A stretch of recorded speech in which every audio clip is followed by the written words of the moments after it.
All right, this is take two because somebody called me. But this is another practical video where I give you some information, things you can apply.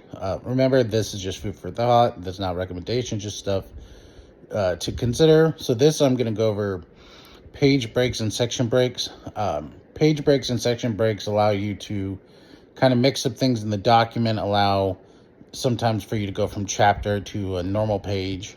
And I know that's overly simplified, but I'm going to show visual representation to give you an idea. But they're a very key component, but they're also very finicky. I'm not going to go and explaining how to use each of them, because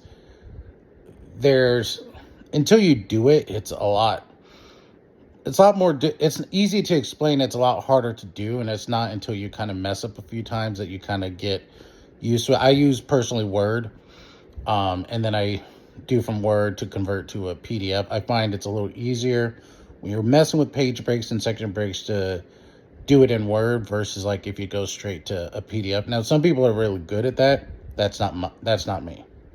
So I'll show you what it allows you to do. So you can see here, there's no heading.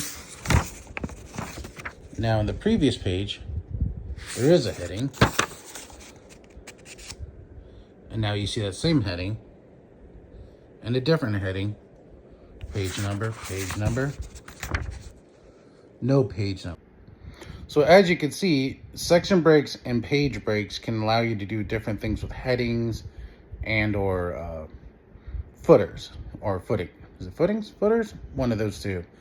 For me, I like a particular heading and footer setup, and so that's why I use section breaks instead of page breaks. Page breaks, more likely, the headers and footers are not going to change. Whereas section breaks, you have a lot more ability to customize in that area. But the problem is with section breaks or page breaks, you want to make sure you do the dimension settings for your book beforehand. Because once you get that kind of locked in, the dimensions, headings, and all of that, that will shift any section breaks or page breaks. So it's best to add it after.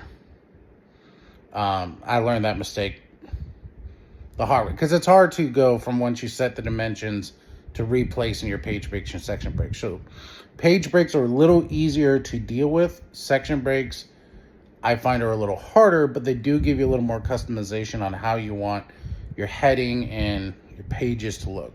There's not a universal way to do it, but this gives you an idea of what it can allow you to do. There's YouTube videos on how to specifically do section breaks. I'm not going to tell you how, just what it allows you to do. So, you can kind of decide. It is a pain in the neck to deal with, so just kind of accept that and roll with it. Peace.